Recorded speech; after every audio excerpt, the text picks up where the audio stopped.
Hello friends, എല്ലാവർക്കും Bigg Boss updates എന്ന ഈ ഒരു ചാനലിലേക്ക് സ്വാഗതം. അപ്പോൾ നമ്മൾ ഇന്ന് വന്നിരിക്കുന്നത് Bigg Boss Malayalam season 7 voting result നോക്കാനാണ്. അപ്പോൾ നമുക്ക് വീഡിയോയിലേക്ക് കടക്കാം. ഒന്നാം പൊസിഷനിൽ വോട്ടിങ്ങിൽ നോക്കുകയാണെങ്കിൽ അനീഷ് തന്നെയാണ് മുന്നേറുന്നത്. വമ്പിച്ചൊരു മുന്നേറ്റമായിട്ടാണ് അനീഷ് തുടരുന്നത്. അതേസമയം വിട്ടുകൊടുക്കാണ്ട് രണ്ടാം പൊസിഷനിൽ അനുമോൾ തുടരുകയാണ്. 99,200 എന്ന കൂറ്റൻ വോട്ട് നേടി അനുമോൾ രണ്ടാം സ്ഥാനത്ത് തുടരുകയാണ്.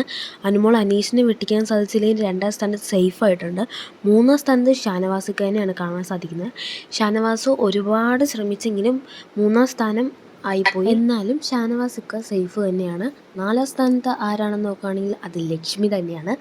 വോട്ടിംഗ് തുടങ്ങിയപ്പോൾ ഒന്ന് പുറകോട്ട് പോയെങ്കിലും വീണ്ടും മുൻപോട്ട് വന്നിരിക്കുന്ന ഒരു കാഴ്ചയാണ് വോട്ടിംഗ് അവസാനിച്ചപ്പോൾ കണ്ടത്. 89,000 എന്ന കൂറ്റൻ വോട്ട് നേടി നാലാം സ്ഥാനത്ത് നിൽക്കുകയാണ്. എന്തായാലും ലക്ഷ്മിയുടെ വോട്ടിംഗ് നല്ല രീതിയിൽ തന്നെ കൂടിയിട്ടുണ്ട്. അഞ്ചാം സ്ഥാനത്തേക്ക് അട്ടിമറി മുന്നേറ്റം നടത്തി ബിന്നി കയറി വന്നിരിക്കുകയാണ്. അവസാന നിമിഷം ബിന്നി ആർക്കും വിട്ടുകൊടുക്കാണ്ട് അഞ്ചാം സ്ഥാനത്ത് നിന്ന് 75,000 വോട്ട് നേടി കയറി വന്നിരിക്കുകയാണ് കേട്ടോ. ആറാം സ്ഥാനത്ത് ആരാണെന്ന് നോക്കിയാണെങ്കിൽ അത് നെവിൻ തന്നെയാണ്. നെവിൻ അവസാന നിമിഷം എല്ലാവരും ഞെട്ടിച്ച് കളഞ്ഞിരിക്കുന്നു. 63,000 എന്ന വോട്ട് നേടിയാണ് നെവിൻ ഡേഞ്ചർ സോണിൽ നിന്ന് സേഫ് സോണിലേക്ക് വന്നിരിക്കുന്നത്. ഏഴാം സ്ഥാനം എന്ന ഡേഞ്ചർ സോണിൽ കിടക്കുന്നത് സാബുമാനാണ് കേട്ടോ.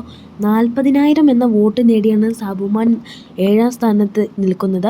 എന്തായാലും സാബുമാൻ വീടിനകത്ത് വലിയ അനക്കങ്ങളൊന്നും സൃഷ്ടിക്കാത്തതുകൊണ്ട് തന്നെയാണ് സാബുമാൻ ഏറ്റവും അവസാനം തന്നെ വന്നിരിക്കുന്നത്. ഏറ്റവും ഡേഞ്ചർ സ്റ്റോറായിട്ട് എട്ടാം സ്ഥാനത്ത് അക്ബറാണ് തുടരുന്നത്. അക്ബർ എന്തായാലും ബിഗ് ബോസ് വീടിനോട് ഔട്ടാവില്ല എന്ന് എനിക്ക് 100% ഉറപ്പുണ്ട്.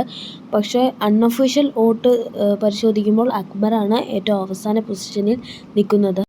പക്ഷേ അക്ബർ ഔട്ടാവുകയില്ല. അപ്പോൾ എട്ടാം സ്ഥാനത്ത് അക്ബറാണ്. അപ്പോൾ ഇതാണ് നമ്മുടെ അൺഒഫീഷ്യൽ വോട്ടിംഗ് റിസൾട്ട്സ്. നിങ്ങൾക്ക് സബ്സ്ക്രൈബ് ചെയ്യുക, ലൈക്ക് ചെയ്യുക, ഷെയർ ചെയ്യുക. Bye bye.